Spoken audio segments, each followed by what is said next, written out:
Mahinahon pero halatang bad trip ng bagya si Derek Cathy Garcia nang umarap sa mga nag-oosyoso sa shooting ng HLG sa isang residential area sa Calgary, Canada. Na diplomatic to, nakiusap ang direktor na kung maaari umalis sakali ang mga nanonood ng shooting.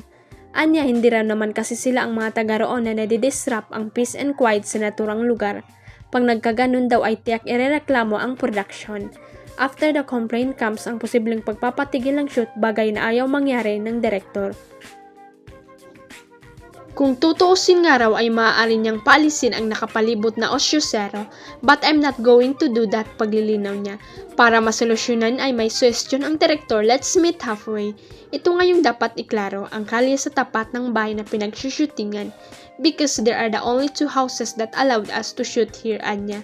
Dagdag pa niya, hindi raw niya maaaring pahintulutan ang mga bida ng HLA na lumabas para bumati sa kanila because I'm doing emotional scenes. Nangako naman ang direktor na maaari niyang gawin yun pagtapos na ang take. Pag pinapanood niyo yung pelikula, maiintindihan niyo kung bakit. Pakikiusap pa niya. Mas tumindi pa ang issue at problema ng Pilipinas sa pagkalat ng mga fake news sa social media dahil sa pagdami ng mga irresponsableng vlogger. Maraming celebrities na at kilalang personalidad ang nabiktima ng mga peking balita na ipinakakalat ng mga content creators sa kanilang platforms, lalo na sa YouTube.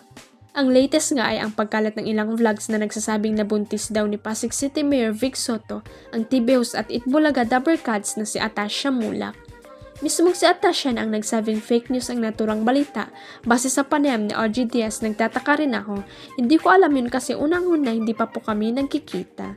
Sabi naman ni Mama Og, so in other words, yun pong mga pinapanood nyo na kaagad-agad napapaniwalaan nyo, mga fake news po yan. Dahil usong-uso po yan sa YouTube yung mga nag-e-embento ng mga balita tapos wala naman silang mga sources, anya pa.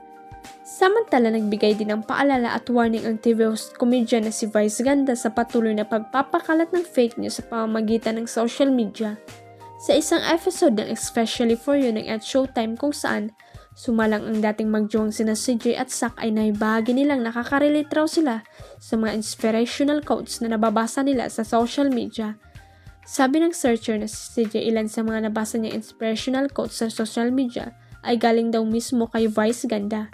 Kasunod nga nito ay nagsalita si Vice at nagpaliwanag tungkol sa mga quotes na nakapangalan sa kanya na ang iba hindi naman talaga niya sinabi o pinost.